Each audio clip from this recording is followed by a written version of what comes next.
Hi friend, என்னதான் குழந்தைங்களுக்கு செஞ்சு கொடுத்தாலும் கிறிஸ்பியா இல்ல, கலர்ஃபுல்லா இல்லன்னு சொல்லி அந்த சாப்பாடை அப்படியே நகர்த்தி வச்சிருவாங்க. ஆனா நான் செஞ்சிருக்க ரெசிபி சின்ன பிள்ளைங்களுக்கு மட்டும் இல்ல, பெரியவங்களுக்கும் ரொம்ப பிடிக்கும். வாங்க எப்படி செய்யறது வீடியோல பார்க்கலாம். முதல்ல கல்லு வச்சு எண்ணெய் ஊத்துங்க.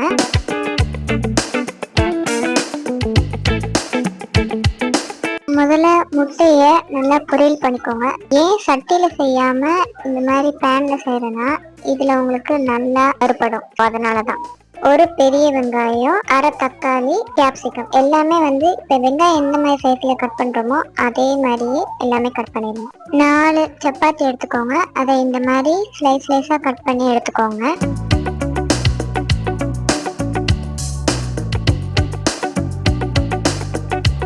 எண்ணெய் ஊற்றிட்டு வெங்காயத்தை கண்ணாடி பதத்தில் வதக்கிக்கோங்க. அதுக்கப்புறம் இஞ்சி பூண்டு பேஸ்ட் போட்டு வதக்குங்க.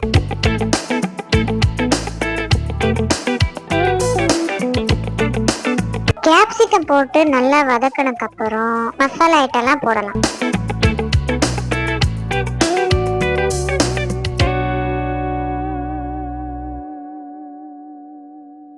கரம் மசாலா, மஞ்சத்தூள், மிளகாத்தூள், உப்பு இதெல்லாமே போட்டுட்டு வதக்கிக்கோங்க. என்னடா குழந்தைங்களுக்கு சொல்லிட்டு மிளகாத்தூள் போடுறேன்னு நினைக்காதீங்க. இது காஷ்மீர் மிளகா, ஸோ காரம் இருக்காது, அதனாலதான் போடுறேன். இப்ப கட் பண்ணி வச்சிருக்க தக்காளி போட்டு நல்லா வதக்குங்க. இது மேகி மசாலா. இது ஒரு டேஸ்ட்டுக்காக கொஞ்சம் லைட்டா போட்டுக்கோங்க.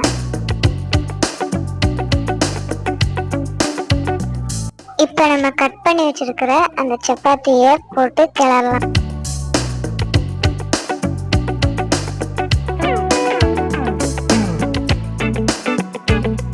செஞ்சிருக்க முட்டை பொரியல போட்டு நல்லா ஒரு கலருங்க. இத பார்த்தாலே அப்படியே ஒரு சீஸ் கொட்டி கிளற மாதிரி இருக்குல்ல. இது செஞ்சு சாப்பிட்டு பாருங்க, இன்னும் டேஸ்டா இருக்கும்.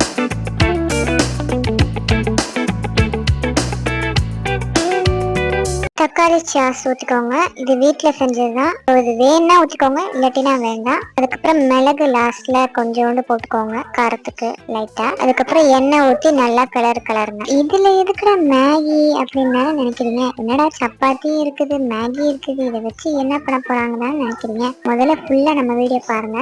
இதோட ட்விஸ்ட் லாஸ்ட்ல இருக்கு.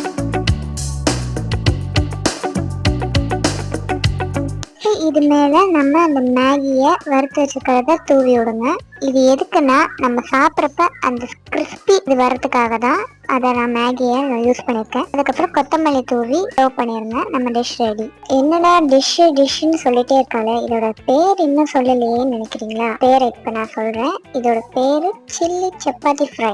இந்த மாதிரி கிறிஸ்பியா கலர்ஃபுல்லா நம்ம வீட்லயே செஞ்சு கொடுத்துட்டோம்னா நம்ம பிள்ளைங்க என்னைக்குமே வெளியில போக மாட்டாங்க. ஸோ இதை ட்ரை பண்ணுங்க. அப்புறம் நம்ம சேனலை சப்ஸ்கிரைப் பண்ண மறந்துடாதீங்க. பாய்.